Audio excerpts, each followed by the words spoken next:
Hello दोस्तों, आप सबका स्वागत है एक बार फिर से एस्ट्रो गुरु चैनल पर। मैं आप सभी के लिए आज लेकर आया हूं एक नया टैरो सेशन और आज के लिए विषय है आपका जुलाई 2024 कैसा रहेगा। जुलाई 2024 आपके लिए क्या लेकर के आ रहा है, कैसा रहेगा, इस पर टैरो की क्या गाइडेंस है, यही आज मैं कवर करूंगा। आज की इस रीडिंग के लिए 3 पाइल्स को बनाया गया है जिनके सिम्बोलिक्स आपकी स्क्रीन के ऊपर एक साथ दिखाए जा रहे हैं। Hans pile number 1, Garud pile number 2 और मयूर पाइल नंबर 3।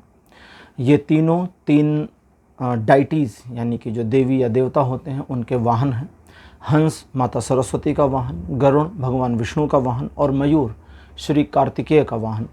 तो ये तीनों आपके सामने आपकी स्क्रीन पर हैं। जो आपको अच्छा लगे या जिसके साथ एक फीलिंग अटैच हो उसे अपनी पाइल का सिंबॉलिक मानिए और अकॉर्डिंगली आज की रीडिंग को देखिए। ये आपके साथ रेजोनेट भी करेगा। हर बार की तरह इस बार भी तीनों पाइल के लिए टाइम स्टैम्प्स को डिस्क्रिप्शन और कमेंट सेक्शन दोनों जगह पोस्ट कर दिया गया है ताकि आपको सुविधा हो जाए अपनी रीडिंग पर डायरेक्टली पहुंचने के लिए। टाइम स्टैम्प पर क्लिक कर दीजिए, वीडियो फास्ट फॉरवर्ड हो जाएगा और आप डायरेक्टली अपनी पाइल की रीडिंग पर पहुंच जाएंगे। जो लोग आज मुझसे पहली बार जुड़े हैं उनका मैं एस्ट्रो गुरु चैनल पर बहुत बहुत स्वागत करता हूँ। आप सभी इस चैनल को सब्सक्राइब जरूर करिए, बेल आइकन को भी प्रेस करिए, क्योंकि जब आप बेल आइकन प्रेस करते हैं तो नए वीडियोस की नोटिफिकेशन आपके फ़ोन पर आनी शुरू हो जाती है। और मेरे रेगुलर व्यूवर्स और सब्सक्राइबर्स, आप सभी के सहयोग और प्यार के लिए बहुत बहुत आभार। आगे बढ़ने से पहले आपको बता दूं कि मैं एक प्रोफेशनल एस्ट्रोलॉजर, एक प्रोफेशनल टैरो रीडर भी हूं। तो आपकी स्क्रीन पर ये नंबर जो आ रहा है इसके ऊपर आप संपर्क कर सकते हैं अगर आपको अपने लिए एक पर्सनल टैरो रीडिंग सेशन चाहिए या अपनी कुंडली आप मुझे दिखाना चाहते हैं। ये व्हाट्सएप नंबर है, तो इस पर कॉल नहीं करना है, इस पर मैसेज करिए। मैसेज के थ्रू सारी इन्फॉर्मेशन मेरी टीम मेंबर आपको प्रोवाइड करेगी और आपकी हेल्प करेगी मेरे साथ आपके सेशन को बुक करने में। तो चलिए आज की रीडिंग को शुरू करते हैं और आपकी पाइल में मिलते हैं।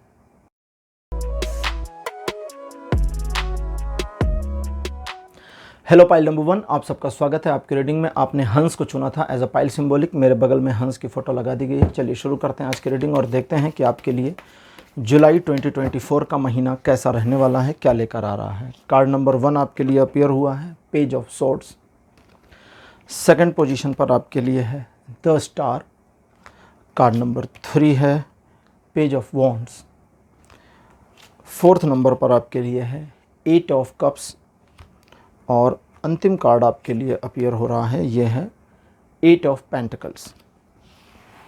आपके लिए 5 कार्ड्स आ चुके ट्रेडिशनल टैरो डेक से। जैसा कि दिखता है जुलाई का महीना आपके लिए अपेक्षाकृत काफ़ी अच्छा होगा, लेकिन ये महीना आपसे उम्मीद करता है कि आप अपने टारगेट से हटेंगे नहीं। अगर आप किसी लक्ष्य को प्राप्त करने की दिशा में इस महीने कोई काम कर रहे हैं या आपने इस महीने के लिए कोई संकल्प लिया है या इस महीने किसी स्पेसिफिक काम को करते हैं या आप कुछ क्रिएटिव करना चाहते हैं, तो जो आपका प्लान है इस महीने के लिए उस पर डटे रहिए, लगे रहिए, सफलता आपकी है। ये महीना भाग्यकारी परिवर्तन लेकर आएगा। मल्टीपल अपॉर्चुनिटीज़ आपको मिलेंगी। आपके कुछ 1-2 काम थोड़ा सा डिले हो सकते हैं, जैसे 4 दिन 6 दिन का डिले हो जाए, इतने की पॉसिबिलिटी और प्रोबेबिलिटी बनी है, लेकिन कोई भी काम रुकेगा नहीं, इसको ध्यान रखिएगा। यहाँ जुलाई में यानी जुलाई 2024 में आपको जो नुकसान होने की संभावना है पाइल नंबर 1, वो सिर्फ उस कंडीशन में है जब आप अपने मार्ग से भटक जाएं। भटकाव आपको नुकसान में ले जाएगा, अगर नहीं भटकते तो नुकसान नहीं होने वाला। ये महीना अच्छा रहेगा रिलेशनशिप वाइज और बाकी चीज़ों में भी आपको फ्रूटफुल रिस्पॉन्स दे रहा है। और ये महीना आपके लिए अपेक्षाकृत मतलब जून के महीने के कंपैरिजन में मच मच मच बेटर रहेगा। तो ये था एक ग्लैंस में, एक दृष्टि में कि आपका जुलाई का महीना कैसा रहेगा। अब लेते हैं ओशो ज़ेन टैरो कार्ड्स और देखते हैं कि जीवन के अलग अलग क्षेत्रों में यानी लाइफ के अलग अलग एस्पेक्ट पर ओशो ज़ेन टैरो कार्ड की क्या इन्फॉर्मेशन आपके लिए आ रही है। लव लाइफ आपके लिए जो है कार्ड है फ्रेंडलीनेस। जैसा कि कार्ड का नाम है फ्रेंडलीनेस, यही ध्यान रखना है अपने प्रेम संबंधों में। दूसरे की फीलिंग की परवाह करनी और इस चीज़ को इंश्योर करना कि मेरी फीलिंग भी उसकी समझ में आए। कई बार प्रेम संबंधों में एक तरफ का पलड़ा भारी, एक तरफ का हल्का हो जाता है। कई बार लोग अपनी फीलिंग समझाने के चक्कर में दूसरे की नहीं समझते और कई बार दूसरे की समझने के चक्कर में अपनी वाली की परवाह नहीं करते, भूल जाते। तो वो भी कहीं ना कहीं डिस्टर्बेंस क्रिएट कर देती है। आज ना करे, साल 2 साल 4 साल बाद करे, बट करेगी। ठीक, तो यहाँ पर फ्रेंडलीनेस जो कार्ड कहता है, इसे बरकरार रखना है। देखिए फ्रेंडलीनेस क्या है, फ्रेंडलीनेस का मतलब दोस्तों की तरह से रहना, प्रेम संबंधों में मित्रवत व्यवहार करना। दो दोस्त जब नॉर्मली वो तो ठीक है कि जब कमाने लगते हैं और पैसा आने लगता है तो फिर मैं बिल पे करूं वाली मेंटेलिटी हो जाती है, क्या रहने दें हम दे रहे हैं, ये वाली मेंटेलिटी आ जाती है। लेकिन जब स्टूडेंट लाइफ चल रही होती है तो लोग डच करते हैं। जो लोग डच करने का मतलब नहीं जानते उसको कहते हैं बांटना, कि अगर 4 दोस्त हैं और 100 रुपये का कुछ खाया पिया या कहीं खर्च किया है साथ साथ में, तो 25-25 रुपये चारों बांटते हैं। ठीक, पुराने समय में बुजुर्ग कहते थे कि दोस्ती पक्की, खर्चा अपना अपना, और दोस्ती 1000 साल चलेगी। दैट मीन्स कि अगर किसी मित्र के ऊपर सिर्फ खर्च करना पड़े और उसकी ओर से आपके ऊपर खर्च नहीं हो रहा तो ये आपको बुरा लगेगा। एक एग्ज़ाम्पल है बहुत प्यारा सा, मैं ये एग्ज़ाम्पल बहुत लोगों को बता चुका हूँ और मैं ये मैंने बनाया है। जो मेरा रहता है मैं बताता हूँ मेरा है, जो मेरा नहीं है वो मेरा नहीं है। मैं कहता हूँ कि भाई किसी की आपसे बहुत बढ़िया मित्रता हो, आप उसे रोज़ डेली सिर्फ 50 पैसे की एक टॉफ़ी दीजिए। नियम, रोज़ वो 10 बजे आए और आप उसे 50 पैसे की टॉफ़ी दें। 50 पैसे की वैल्यू नहीं होती है लाइफ में, लेकिन अगर रोज़ देना पड़े तो 10 से 15 दिन के बाद आपके सिर में दर्द होने लगेगा कि यार 10 बज गया, ये बंदा 50 पैसे की टॉफ़ी मांगने आ रहा होगा या आ रही होगी। और ये चीज़ आपके संबंधों को, मित्रवत संबंधों को ख़राब कर सकती है। तो प्रेम संबंधों में भी यही चीज़ वैरी करती है। अगर प्रेम संबंधों में, देखिए प्रेम कहते हैं ना कि एक तरफा चीज़ है। मैं तो हमेशा कहता हूँ लव इज़ वन साइडेड, आप अपनी साइड के लव के लिए रिस्पॉन्सिबल हैं। लेकिन जब आप किसी के साथ रिलेशन वाले प्रेम में होते हैं, संबंधों वाले, तो वहाँ एक्सपेक्टेशन बढ़ती है। हमने प्यार किया है तो हमें भी प्यार मिलना चाहिए। मैं उसके लिए केयर कर रहा हूँ तो वो भी मेरी केयर करे, वरना फिर गड़बड़ हो जाएगी। तो इस वाले मैटर में वाइस वर्सा बराबर चले, इसका आपको ध्यान रखना है। और दूसरी चीज़ का ध्यान ये रखना है कि अगर आपके पार्टनर की ओर से कुछ गलतियां हो रही हैं तो उसे वे गलतियां पॉजिटिवली इंडिकेट करिए, कंप्लेन मत करिए। कंप्लेन से झगड़ा होगा, पॉजिटिवली इंडिकेशन से चीज़ें आसान होंगी। ये महीना रिलेशनशिप यानी कि प्रेम संबंधों के मामले में, प्रेम संबंधों वाले रिलेशनशिप के मामले में बहुत पॉजिटिव है। इसमें अपनी ओर से नेगेटिविटी नहीं करेंगे तो नुकसान नहीं होगा। फैमिली मैटर्स के लिए कार्ड अपीयर हुआ है साइलेंस। कई बार परिवार के मामले में हम परिवार के तौर तरीके, रीति रिवाजों का अगर पालन और अनुपालन करें तो फिर चीज़ें व्यवस्थित रहती हैं। हर परिवार के रीति रिवाज, परंपरा, तौर तरीके अलग हैं। हर परिवार में खाना खाने का ढंग अलग है। हर परिवार में बैठने का और सोने का ढंग भी अलग है, तरीके अलग अलग हैं। ठीक है, तो अपने परिवार के रीति रिवाजों का, अपने परिवार के तौर तरीक़ों का पालन करें। दूसरा, अगर आप परिवार से कुछ अलग चाहते हैं, जो कि आपका तौर तरीका या आपका सोचना परिवार से भिन्न हो रहा है, तो उसे बहुत इजी तरीके से परिवार में इम्प्लांट करें, एकदम से न थोपें। परिवार का आपको न सिर्फ सहयोग मिलेगा बल्कि परिवार की ओर से आपके जीवन में सुख और शांति बढ़े, इसकी संभावना इस महीने बन रही है। फाइनेंशियल मैटर्स में कार्ड आपके लिए अपीयर हुआ है मोरालिटी का। ये कहता है कि मल्टीपल सोर्सेस में अगर आप अपने फाइनेंस यानी धन का इन्वेस्टमेंट करते हैं तो ये आपके लिए बढ़िया रहेगा। लेकिन एक छोटी सी चीज़ का ध्यान रखना है, जिसको यूपी में, मैं यूपी से बिलोंग करता हूँ, दिल्ली में रहता हूँ। यूपी में कहते हैं गप डेढ़वा करना। गप डेढ़वा का मतलब होता है कि 1 का 1.5 करना, और वो भी चुटकी बजा के। ठीक, 100 रुपये का 150 रुपये करना, और वो भी चुटकी बजा के। तो वो करने की कोशिश अपने फाइनेंशियल मैटर्स में नहीं करनी। ठीक, प्रॉपर प्लान है कि 100 से 150 होगा, इतना टाइम लगेगा, इतने इंटरेस्ट रिवर्स के साथ में इतना इंटरेस्ट मुझे रिवर्ट में मिलेगा और ये जुड़ते हुए इतने समय लग के होगा, वो ठीक है। लेकिन ये गप डेढ़वा करने की कोशिश ना करिएगा। On off sudden instant benefits, और वो भी ऐसे तरीक़ों से जो प्रॉपर वेज में नहीं आते, आपके लिए नुकसान का सबब बनेगा इस महीने। तो ज़रूरत से ज़्यादा लालच नहीं करना। अगली चीज़ है कि आप फाइनेंशियल मैटर्स में सिचुएशन को जितना मैनेज करेंगे जितना सोफेस्टिकेट करेंगे ये उतना मैनेज और सोफेस्टिकेट होता जाएगा। तो कुल मिलाकर फाइनेंशियल मामलों में ये महीना बहुत बढ़िया रहेगा अगर आप जानबूझ के गलतियां ना करें तो। ऑक्यूपेशन के मामले में कार्ड आया है वी आर द वर्ल्ड। ये कहता है एक छोटा सा परिवर्तन जो आपके प्रोफेशन या ऑक्यूपेशन में इस महीने परिलक्षित होगा, लेकिन ये परिवर्तन उस तरह का नहीं है कि पुराना जाएगा और नया आएगा। नहीं, पुराना तो रहेगा, एक नया जुड़ेगा, यानी एक नए अध्याय की शुरुआत। अब नए अध्याय का ये अर्थ नहीं कि पुरानी सब फाड़ के फेंक दिया जाएगा, नहीं, वो भी है और उसमें एक और चैप्टर जुड़ा, ये इस तरह का रहेगा। और इसमें आपको ध्यान क्या रखना है कि आपके प्रोफेशन में सिचुएशन की डिमांड जो है, मार्केट की डिमांड जो है, आपके प्रोफेशन की डिमांड जो है, उसके हिसाब से काम करना है। जैसे मान लीजिए आप किसी जॉब प्रोफाइल में हैं, अचानक उसमें कुछ ऐसा होता है जिससे आपको समझ में आता है कि भाई अगर मैं अपने स्किल सेट में ये और थोड़ा सा इम्प्रूवमेंट कर लूँ तो मेरी इनकम बढ़ जाएगी। या बिज़नेस में आपको समझ में आता है कि अच्छा मार्केट ट्रेंड ये चल रहा है, इस ट्रेंड को हम अगर फॉलो करें तो बेनिफिट हो जाएगा। जैसे वो सोशल मीडिया पर करते हैं ना, ट्रेंडिंग में कोई गाना चला तो सारी दुनिया उसी पर रील बनाना शुरू करती, सबका चल जाता है मोस्टली, हालांकि बहुत लोगों का नहीं चलता। तो ट्रेंडिंग के साथ जाना है, और अगर इस ट्रेंड के साथ चलते हैं, वी आर द वर्ल्ड, दुनिया जहाँ जा रही वहाँ जाओ, ठीक। तो इसके साथ चलते हैं तो चीज़ें अच्छी रहेंगी। अब यहाँ पर आता है कि आपकी सोच में आएगा कि अगर दुनिया पागलपन पर चल रही है तो हम क्या करें। तो एक बहुत पुरानी कहानी है, मैं कहानी नहीं सुनाऊंगा यहाँ पर, उसका मर्म बता देता हूँ। पागलों के गांव के राजा का पागल होना अनिवार्य है, क्योंकि अगर पागलों के गांव का राजा पागल नहीं होगा तो जनता उसे पागल करार देके सूली पे चढ़ा देगी। तो इससे समझ लीजिए। अब एजुकेशनल मैटर में कार्ड अपेयर हुआ एग्जॉशन। जून का महीना बीत रहा है, जुलाई शुरू हो रहा है या जुलाई का महीना आएगा और इस जुलाई के लिए प्रेडिक्शन चल रही है। और जुलाई का महीना जो है मोस्टली साल की शुरुआत माना जाता है शिक्षा के क्षेत्र में। तो जैसे अब यहाँ पर मुझे याद आते हैं बिथोवन एक म्यूजिशियन थे जो वायलिन बजाते थे।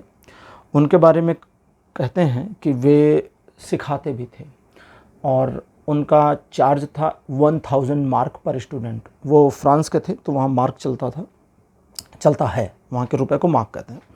तो जो भी आता उनसे पूछता कि फ़ीस, वो कहते 1000 मार्क, ठीक, 1000 मार्क, आई एम रेडी। तो बीथोवन उससे पूछते कि पहले वायलिन बजाना सिखाया है, कहता नहीं, बोलते हाँ 1000 मार्क।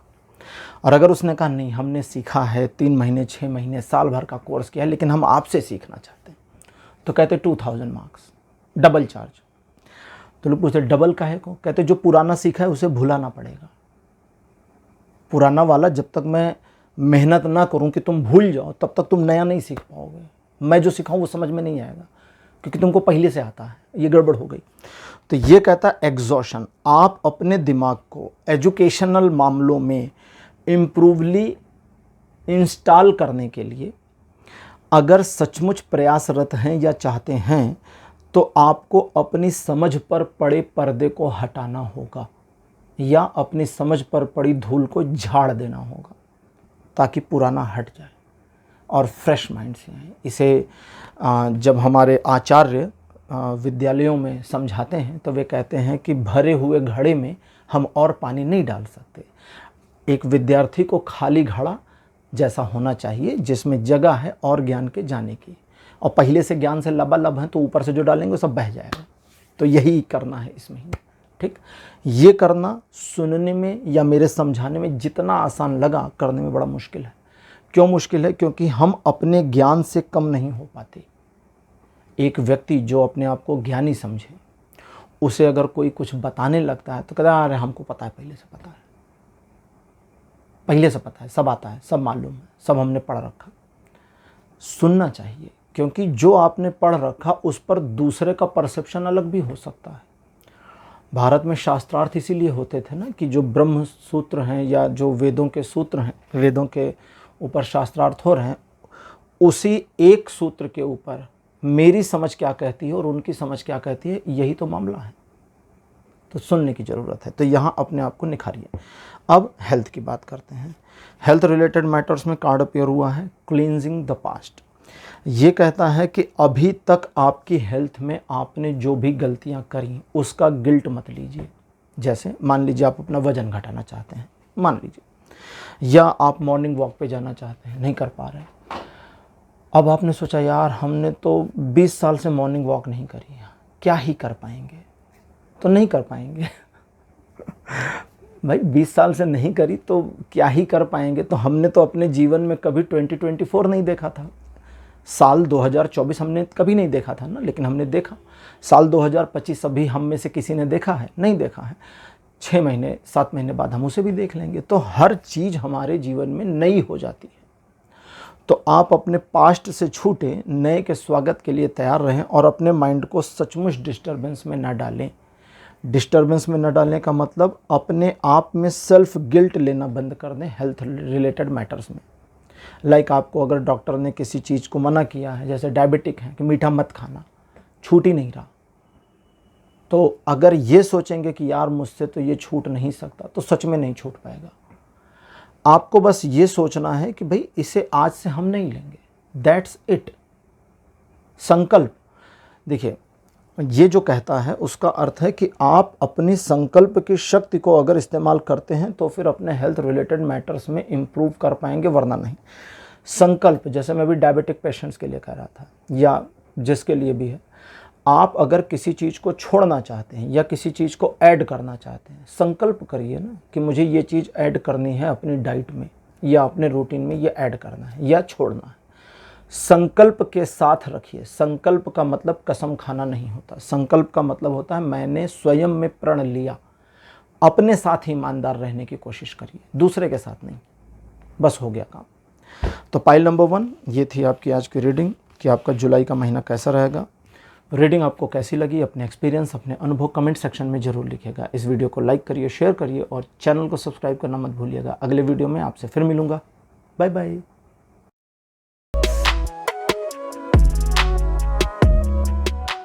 हेलो पाइल नंबर 2, आप सबका स्वागत है आपकी रीडिंग में। आपने गरुड़ को चुना था, मेरे बगल में गरुड़ देव की फ़ोटो लगा दी गई है। गरुड़ को हम प्रायः भगवान विष्णु के वाहन के रूप में जानते हैं। हमारी जानकारी इससे ज़्यादा नहीं होती, लेकिन गरुड़ केवल भगवान विष्णु के वाहन ही मात्र ही नहीं हैं। ये महर्षि कश्यप के पुत्र माता विंता के पुत्र हैं। महर्षि कश्यप की पत्नी माता विंता उनके पुत्र हैं और ये उनके द्वितीय पुत्र हैं। सूर्यदेव के सारथी जो अरुण देव हैं, उनके छोटे भाई हैं गरुड़ देव। ठीक है, और ये बहुत शक्तिशाली थे और इन्होंने एक समय में बड़ा उत्पात मचा दिया था, देवताओं से युद्ध कर लिया था अमृत के चक्कर में। तो फिर वहाँ पर भगवान विष्णु से इनकी जब भेंट हुई, सर्कमस्टेंसेस बीते, तो भगवान विष्णु ने इनसे कहा कि आप मुझसे कोई वरदान मांग सकते हैं। तो एक वरदान इन्होंने मांगा और जब वरदान मांग लिया तो वर मांगने के बाद ये प्रसन्न हो गए और इन्होंने भगवान विष्णु से कहा अब आप एक वरदान मांगिए। सनातन धर्म की एक अलग ही प्रकृति रही है। यहाँ पर कई मामलों में भक्तों ने भगवान को भी वरदान दिया है। आप किसी और धर्म, संप्रदाय, रिलीजन, मत, कहीं पर भी, मजहब, कहीं पर भी ये नहीं देख सकते जहाँ भक्त अपने भगवान को वरदान दे रहा है। भगवान विष्णु ने गरुड़ से कहा, ये इम्पॉर्टेंट नहीं है कि गरुड़ ने क्या मांगा, ये इम्पॉर्टेंट है कि भगवान विष्णु ने क्या मांगा। वो समझने योग्य है, वही उसी में रस है। तो गरुड़ ने कहा मैं भी आप पर बहुत प्रसन्न हूँ प्रभु। जानते थे कि भगवान विष्णु है। प्रभु मैं बहुत प्रसन्न हूँ, आप मुझसे एक वरदान मांग लीजिए। तो भगवान विष्णु ने कहा मैं चाहता हूँ आप मेरे वाहन के रूप में पद स्वीकार करें। और वहाँ ये उनके वाहन के रूप में फिर स्वीकृत हो गए। चलिए शुरू करते हैं रीडिंग। आपका जुलाई का महीना कैसा रहेगा। कार्ड नंबर 1 आपके लिए है queen of wands. Second position पर आपके लिए है द हेर्मिट।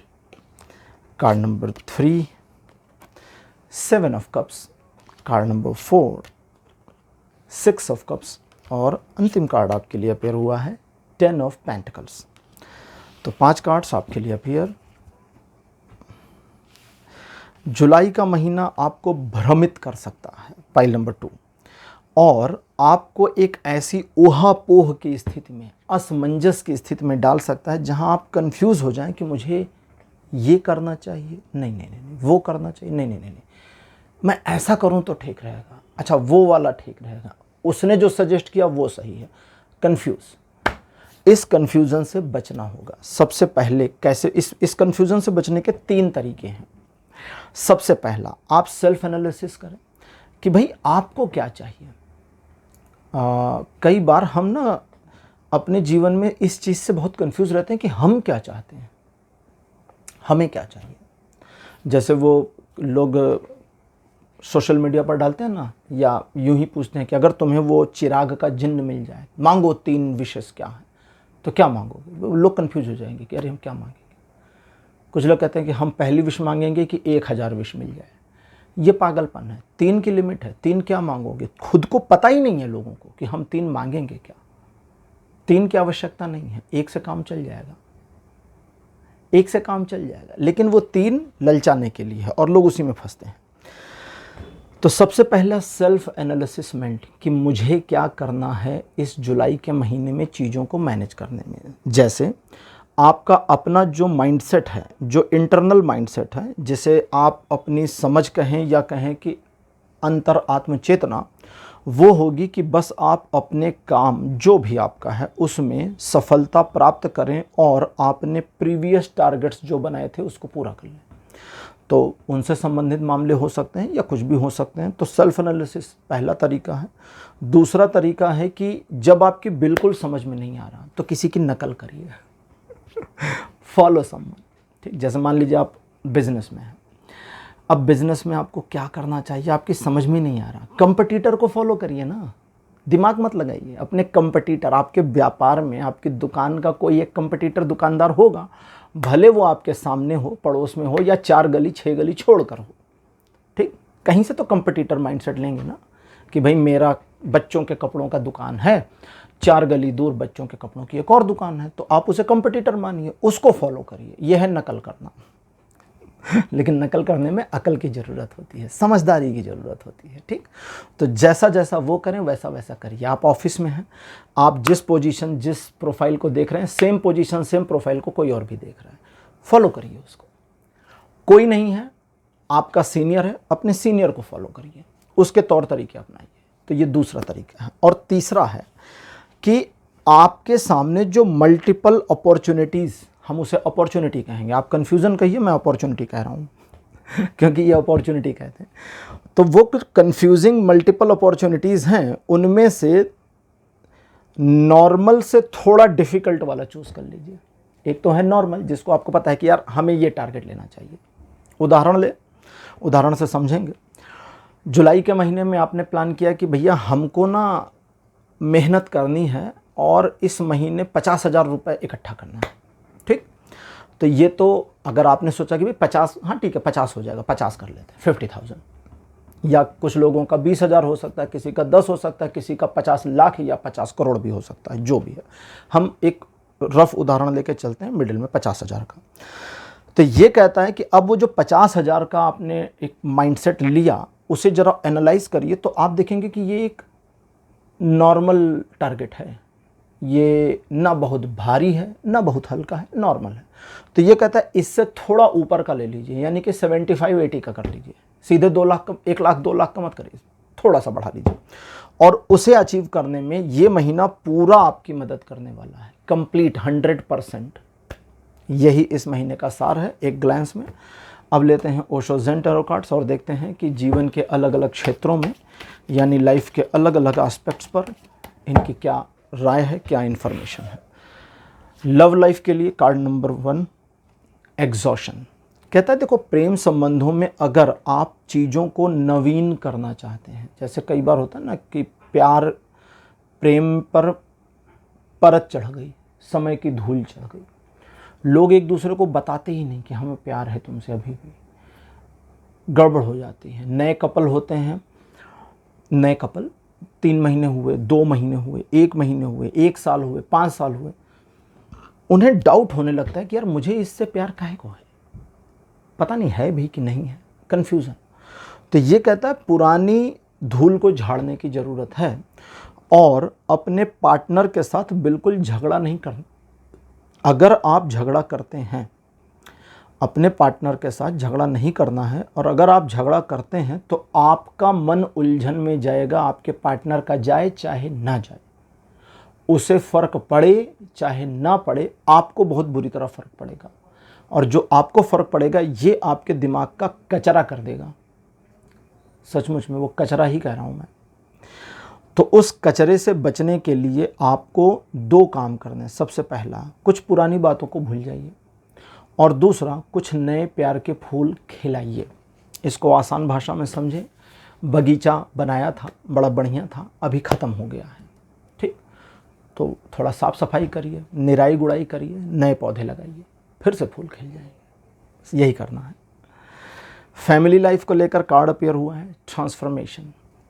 ट्रांसफॉर्मेशन का जो कार्ड है ये कहता है कि फैमिली मैटर्स में अगर आप टू द पॉइंट नहीं रहते हैं तो डिज़ास्टरिक सिचुएशंस में पॉसिबल। अब टू द पॉइंट क्या है? परिवार के तौर तरीक़ों को फॉलो ना करना, परिवार में जो नियम हैं नियमों को तोड़ना, ठीक। फैमिली नॉनवेज नहीं खाती, आप मार्केट से ख़रीद लाए तो सोचिए कितना बड़ा बवाल होगा ना। इस चीज़ को समझें। तो आपको पहला काम परिवार के तौर तरीक़ों को फॉलो करना है ताकि परिवार के साथ क्लैशेस ना हो, और दूसरा, आपको अपने में जो ट्रांसफॉर्मेशन चाहिए, जिसके लिए आप परिवार की मदद चाहते हैं, सबसे पहला सवाल ये नहीं है कि क्या आपके ट्रांसफॉर्मेशन का मतलब ज़रूरी नहीं है कि आपकी पर्सनालिटी ट्रांसफॉर्म करे। आप कुछ भी नया चाहते हैं, वो ट्रांसफॉर्मेशन ही हुआ एक तरह से। आपके ट्रांसफॉर्मेशन के लिए क्या परिवार तैयार है, या आपको सपोर्ट करने के लिए क्या परिवार रेडी है? तो ये कहता है कि इसके लिए आपको एक प्रक्रिया के तहत काम करना होगा। अगर आप प्रक्रिया के तहत काम करते, चीज़ों को मैनेज और ऑर्गेनाइज करते हैं, तो इसका रिजल्ट पॉजिटिव मिल जाएगा। फाइनेंशियल मैटर्स में कार्ड अपीयर हुआ है कंडीशनिंग। ये कहता है कि अपने पैसों को सिक्योर करना है और सहेज कर रखना है, और अनायास कहीं भी किसी के भी बताए आइडिया पर, सुने हुए आइडिया पर, सोशल मीडिया पर देखे हुए एडवर्टीजमेंट के बेसिस पर इन्वेस्ट नहीं करना है, क्योंकि इस तरह किए गए इन्वेस्टमेंट आपको नुकसान पहुंचाएंगे, और साथ ही साथ आपको अपने धन के मामलों को या फाइनेंशियल मैटर्स को या आपके पास कितना पैसा है इसकी जानकारी को गोपनीय रखना है, गुप्त रखना है, बताना नहीं है। इसको ध्यान रखिएगा। कब तक नहीं बताना है? जब तक सिचुएशन आपके फेवर में रिक्वायर्ड नहीं हो जाती। आप अपने आप को, अपने माइंड को परिवर्तित करें, अपनी सोच में बदलाव लेकर आएँ फाइनेंस को मैनेज करने के मामले में, और ये महीना इसमें आपकी खासी मदद करेगा। ऑक्यूपेशन यानी आपके प्रोफेशन से मैटर में आया है हीलिंग्स। हीलिंग का कार्ड, जैसा कार्ड का नाम है, ये हील करेगा आपके प्रोफेशनल या ऑक्यूपेशन के मैटर्स में। अगर कहीं कोई इश्यूज़ रहे हैं, कोई डिस्टर्बेंस रही हैं, कहीं पास्ट में कुछ डैमेज हुए हैं, या आपको एक नए सुधार की ज़रूरत है, तो वो सब इस महीने पॉसिबल है, और इस महीने की संभावना बहुत वाइड जा रही है, जो इस महीने आपको आपके व्यापारिक या आपके प्रोफेशनल मामलों में इम्प्रूव करने में बहुत अच्छी मदद करेगा। चीज़ें आपके पक्ष में पॉजिटिव, किसी तरह का नकारात्मकता नहीं, लेकिन आपको अपने विवेक से काम करना होगा, दूसरों के आइडियाज़ नहीं। दूसरों से सलाह ले सकते हैं, लेकिन आइडिया आपका होना चाहिए, यानी निष्कर्ष जो अंततोगत्वा डिसीजन है वो आपका होना चाहिए। एजुकेशनल मैटर्स में कार्ड अपीयर हुआ है ट्रस्ट। हम ट्रस्ट की बात करते हैं तो नॉर्मली हमारे दिमाग में आता है हमें ना दूसरे पर भरोसा करना है। नॉर्मली कहते भाई ट्रस्ट होना चाहिए इंसान में, तो हमारे दिमाग में क्या आएगा? हमें किसी पर ट्रस्ट होना चाहिए। नहीं, पहला ट्रस्ट तो खुद पे होना चाहिए ना। अगर आप अपने पे ट्रस्ट नहीं करते तो आप अपने को इन्हेंस नहीं कर सकते। आपने कई बार सड़कों पर देखा होगा, देखिए मैं किसी की खिंचाई नहीं कर रहा, पहले बता देता हूँ, ना मैं किसी को जज कर रहा हूँ, मैं सिर्फ एक सिचुएशन बता रहा हूँ। आपने कई बार देखा होगा कि कई ऐसे पर्सन होते हैं जिनकी उम्र 50 साल के आसपास होती है, 40 से 50 के बीच में, या 55, ऐसा मान लीजिए 40 से 55 के बीच में, साइकिल पर चलते हैं, और उनके सामने ज़रा सा कुछ इशू हो जाए तो वे साइकिल लेके गिर पड़ते हैं। आपने देखा होगा, गांव में अक्सर ये दृश्य देखने को मिल जाते हैं। और उन्हीं के गांव में 10-12 साल के लड़के साइकिल को यूं यूं यूं यूं घुमाते हुए जाते हैं। ये सेल्फ ट्रस्ट का मामला है। वो अधेड़ उम्र का या बुजुर्ग उम्र का व्यक्ति पिछले 30 साल से 20 साल से साइकिल चला रहा है, लेकिन उसका कॉन्फिडेंस नहीं है, स्वयं पर अभी भरोसा नहीं हुआ है, तो वो धीरे धीरे पटरी पर किनारे किनारे निकलते हैं, गिरने ना पावे, डरे रहते हैं। उनका डर उनको गिराता है और वो बच्चा अपने पे भरोसा करता है तो साइकिल को घुमाता चलता है। साइकोलॉजिस्ट कहते हैं कि जब बच्चे साइकिल सीखना शुरू करते हैं तो अपने गली में एकदम कोने में ले जाकर साइकिल को दीवार में या पिलर में लड़ा देते हैं। और ऐसा क्यों करते हैं? क्योंकि दूर से उनका माइंडसेट होता है कि मुझे उस पिलर से बचना है, उस खंबे से बचना है जो किनारे है, सड़क के एकदम किनारे, दाहिनी ओर एकदम किनारे है, दाहिनी या बाईं ओर एकदम किनारे है। और जो 20 फीट की सड़क पर 19 फीट छोड़कर है और बच्चा उसी में ले जाकर साइकिल लड़ाता है। क्यों? क्योंकि वो उससे बचना चाह रहा है। तो हमारा जब सेल्फ ट्रस्ट गड़बड़ होता है तब सारी चीज़ें गड़बड़ होती है। तो एजुकेशनल मैटर्स में ये कहता है कि आप अगर आत्मविश्वास का जो अर्थ है वो अभी मैं यही समझा रहा था, सेल्फ ट्रस्ट, अपने ऊपर ट्रस्ट करना ही आत्मविश्वास है। अगर आपका अपने ऊपर ट्रस्ट नहीं है तो आपका आत्मविश्वास खत्म। हम लोग आत्मविश्वास, सेल्फ कॉन्फिडेंस की बात करते हैं, कुछ नहीं है, ये स्वयं पर ट्रस्ट है। आप जितना स्वयं पर ट्रस्ट करते हैं, अपने ऊपर भरोसा करते हैं, उतना आपका कॉन्फिडेंस बढ़ता है, उतना आत्मविश्वास बढ़ जाता है। और यही चीज़ आपको उन्मुक्तता से आपके एजुकेशनल मैटर्स को मैनेज करने में हेल्प करेगी। इस महीने आपको अपने ऊपर भरोसा करना होगा। अगर आपने सोचा कि मैं जो पढ़ता हूँ भूल जाता हूँ, जो मैं पढ़ती हूँ मेरे दिमाग से हट जाता है, तो सचमुच होगा। आप पॉजिटिव सोचें कि मेरी याददाश्त अच्छी है, मेरी मेमोरी पावर बढ़िया है। करिए काम, इस पर थोड़ा समय लगता है, कुछ महीने लगते हैं, चीज़ें बेहतर हो जाएंगी। हेल्थ रिलेटेड मैटर्स में कार्ड पेयर हुआ है पोस्टपोनमेंट। सबसे पहला, अगर कोई डेली रूटीन बना हुआ है और उसमें परिवर्तन करने की सोच रहे हैं तो ज़रूरत नहीं है। दूसरा, अगर डेली रूटीन नहीं बना और एक नया डेली रूटीन बनाना चाहते हैं तो अभी इस मामले को भी थोड़ा पोस्टपोन करना है। पोस्टपोन क्यों करना है? क्योंकि अभी आपके संकल्प में वो दृढ़ता नहीं आ रही। अपने आप में छोटी छोटी चीज़ों में पहले संकल्पित होकर दृढ़ता लाएं। जैसे एक रूटीन तो बहुत बड़ी चीज़ है ना, सुबह से लेकर शाम तक का पूरा प्रॉपर, इसे पार्ट कर लें। जैसे मॉर्निंग का रूटीन, सुबह उठने का, पहले उसको फॉलो कर लीजिए। सोने का फॉलो कर लीजिए कि हम इतने से इतने के बीच सो जाएंगे, इतने से इतने के बीच उठ जाएंगे। जब ये दोनों फॉलो होंगे तो बीच का रूटीन मैनेज होना पॉसिबल है। और अगर आप पहला और अंत यानी स्टार्ट और एंड मैनेज नहीं कर सकते तो बीच का क्या मैनेज करेंगे? सब गड़बड़ यहीं होती है। ठीक, तो इस तरह करिए, चीज़ें बेहतर होंगी। पाइल नंबर 2 आपकी रीडिंग यहीं पर कंप्लीट हो रही है। आज की रीडिंग आपको कैसी लगी? अपने एक्सपीरियंस, अपने अनुभव कमेंट सेक्शन में ज़रूर लिखिएगा। इस वीडियो को लाइक करिए, शेयर करिए और चैनल को सब्सक्राइब करना मत भूलिएगा। अगले वीडियो में आपसे फिर मिलूँगा। Bye bye.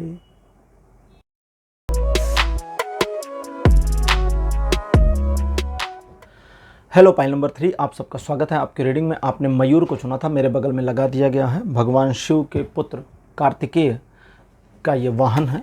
और कार्तिकेय केवल भगवान शिव के पुत्र के रूप में नहीं जाने जाते, उन्हें हम दो और तरीके से जानते हैं। एक है देवताओं के सेनापति के रूप में और दूसरा है मुरुगन स्वामी के रूप में। मुरुगन स्वामी का नाम आप लोगों ने सुना होगा, साउथ के देवता माने जाते हैं। वे कोई और नहीं, भगवान कार्तिकेय ही हैं, जिन्हें मुरुगन स्वामी भी कहते हैं। ठीक है। Card number 1 the star. Card number 2 आपके लिए है 8 ऑफ सोर्ड्स। कार्ड नंबर 3 आपके लिए है S of cups. 4th number पर आपके लिए है 4 ऑफ वॉन्ड्स। और अंतिम कार्ड आपके लिए पेयर हुआ है स्ट्रेंथ। ये महीना आपको कहता है कि आप अपनी गलतियों से बचें, अपनी गलतियों से बचें। पुराने समय में एक कहावत थी, पुराने समय की आज भी कहावत है, कहते दूसरों के लिए गड्ढा खोदोगे तो खुद उसमें गिरोगे। ठीक, यहाँ प्रॉब्लम दूसरों के लिए गड्ढा खोदने की नहीं है। जुलाई में पाइल नंबर 3 प्रॉब्लम ये है कि आप अपने लिए ही गड्ढा खोद सकते हैं। आपके जीवन के कई सारे मामले जिसमें डिसबैलेंस सिचुएशन चल रही होगी, इस महीने यानी जुलाई के महीने के प्रारंभ में पहले सप्ताह में उसमें आपको रिलीफ मिलेगा या सिचुएशन बैलेंस होती चली जाएगी। लेकिन इस बैलेंस सिचुएशन को, जो ऑटो बैलेंस होगी, जो ईश्वर द्वारा संतुलित की जाएगी, उसे आप कंटिन्यू कर पाएँ, इसमें डाउट आ रहा है। और वो डाउट इसलिए आ रहा है कि आपका अपना लैक ऑफ कॉन्फिडेंस और ओवर कॉन्फिडेंस, जब किसी मामले में हमारा कॉन्फिडेंस गिरा होता है, किसी पॉजिटिव चीज़ में हमारा कॉन्फिडेंस नीचे और निगेटिव चीज़ में कॉन्फिडेंस ऊपर, ठीक, तो ये बहुत ही डेडली कॉम्बिनेशन है, अजीबोगरीब व्यवस्था हो गई, अजब हो गया। अब ये एनार्की सिचुएशन हमारे जीवन को एनार्की में ले जा सकती है। तो इसलिए आपको अगर इस महीने शुरू के 10 तारीख से पहले पहले कुछ समस्याओं का सामना करना पड़ता है, तो आपको सबसे पहले ये खोजना है कि मेरी गलती से ये सारी समस्या तो नहीं क्रिएट हो गई। पहले अपने में झांकिए। वो क्या कहावत है, बुरा जो देखन में चला बुरा न मिलिया कोई, जो खोजा अपना तो मुझसे बुरा न कोई, सबसे बुरा मैं ही निकला। तो आपको सबसे पहले अपने में झांकना है, ठीक है। अगर आपने अपने में नहीं झांका तो 20 तारीख तक चीज़ें ऐसे ही निकल जाएंगी, आप कुछ कर नहीं पाओगे, और आखिरी के 10 दिन आपके लिए चीज़ें पॉजिटिव हैं। और अगर आपने अपने में झांक लिया तो चीज़ें वहीं से पलट जाएंगी और आपके लिए पॉजिटिविटी तो आगे है ही है। ये महीना अच्छा है, पॉजिटिव है, रेस्पॉन्सिव है, फ्रूटफुल है, और कुछ मामलों में स्ट्रगलिंग भी है, जहां आपको स्ट्रगल से पीछे नहीं हटना, सक्सेस आपकी है। और साथ ही साथ अगर आप अपनी गलती खोज लेते हैं और आगे बढ़ जाते हैं तो आपके लिए फॉर्चुनेट अपॉर्चुनिटीज़ भी मिल जाएंगी इस महीने, जो आपके जीवन को परिवर्तित भी करेंगी, हेल्प भी करेंगी, सपोर्ट भी करेंगी, ग्रो भी करेंगी। तो ये एक ग्लैंस में था कि आपका जुलाई 2024 कैसा रहेगा। अब लेते हैं वो शोज़न टैरो कार्ड और देखते हैं लाइफ के अलग अलग क्षेत्रों में, जीवन के अलग अलग परिप्रेक्ष्य में, अलग अलग एस्पेक्ट में इनकी क्या ओपिनियन है। लव रिलेशनशिप के लिए कार्ड अपीयर हुआ है कंडीशनिंग, कंडीशनिंग का कार्ड। कंडीशनिंग के कार्ड की प्रेम के संबंधों में 2 मीनिंग हो सकती है। मैं एक बताने वाला था, ये कहता 2 होती है।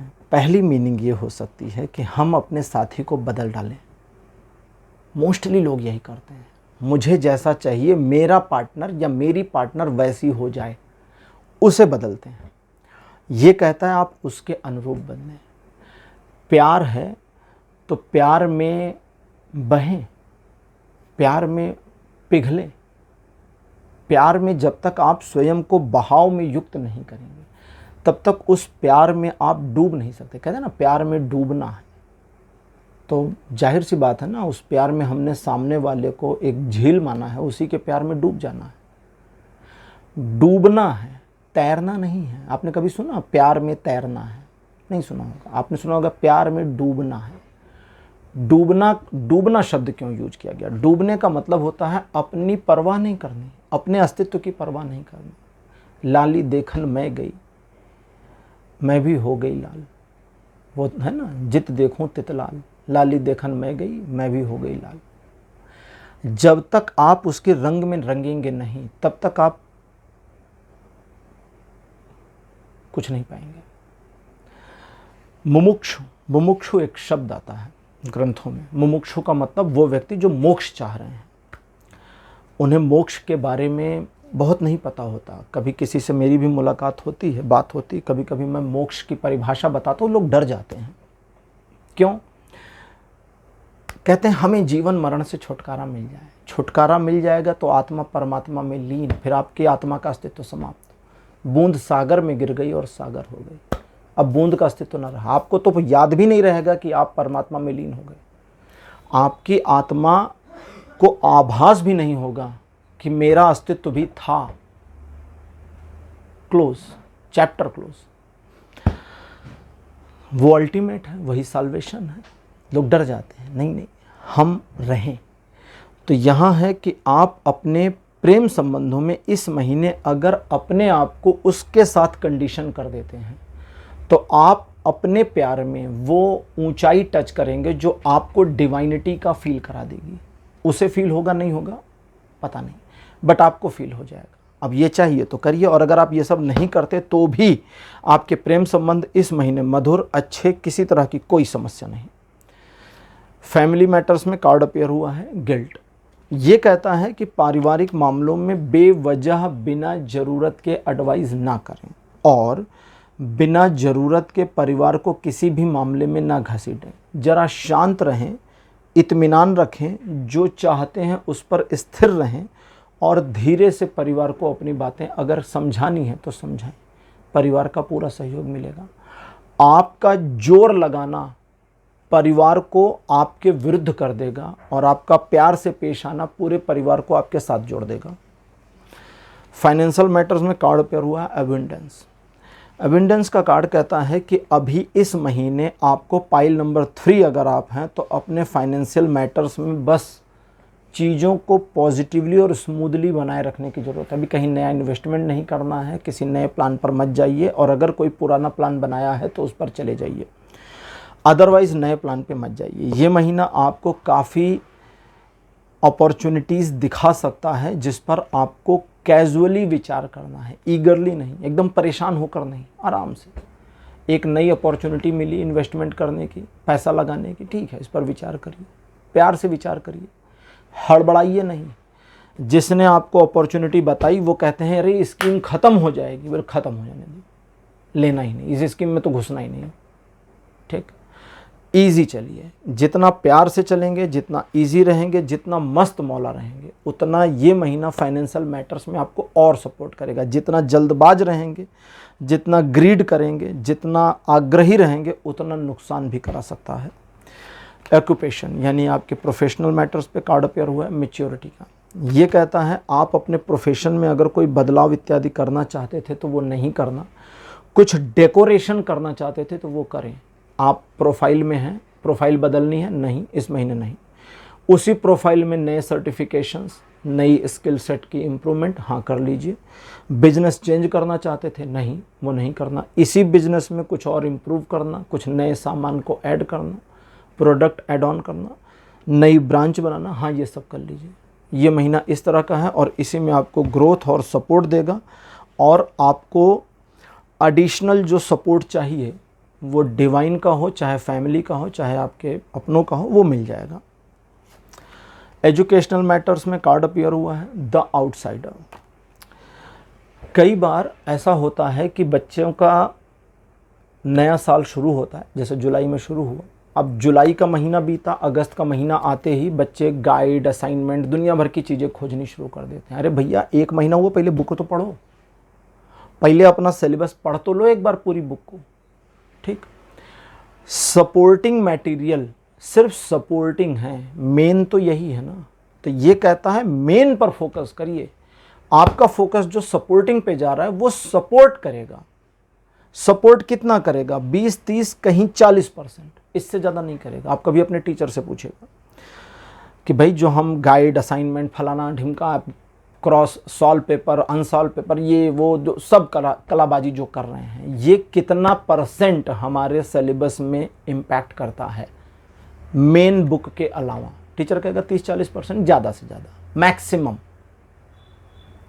और आप उस 30-40% के लिए परेशान हो और 60% को छोड़ दें तो फिर गड़बड़ हो जाएगी। तो इसलिए दोनों का तालमेल ठीक बिठाइए। हेल्थ रिलेटेड मैटर्स में कार्ड अपीयर हुआ है कंप्रोमाइज़। ये कहता है हेल्थ के मामले में आपको कंप्रोमाइज़ करना है और कंप्रोमाइज़ नहीं करना है, बस हो गया, यही इतना है।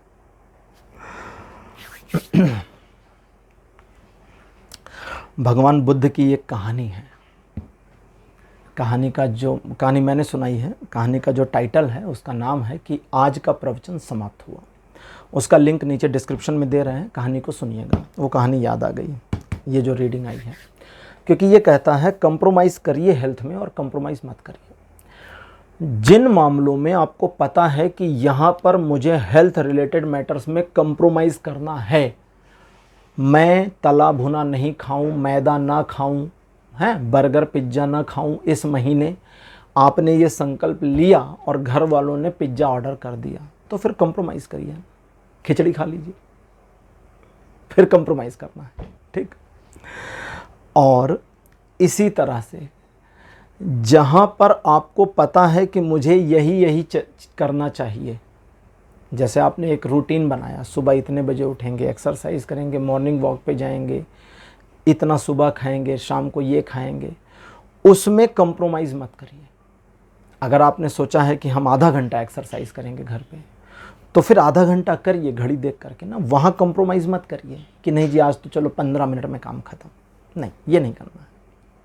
तो कुछ मामलों में करना और कुछ मामलों में नहीं करना, यही आज का इस महीने का मामला था हेल्थ रिलेटेड। तो पाइल नंबर 3 आपकी रीडिंग यहीं पर कंप्लीट हो गई है। आज की रीडिंग आपको कैसी लगी, अपने एक्सपीरियंस, अपने अनुभव कमेंट सेक्शन में ज़रूर लिखिए। इस वीडियो को लाइक करिए, शेयर करिए और चैनल को सब्सक्राइब करना मत भूलिएगा। अगले वीडियो में आपसे फिर मिलूँगा।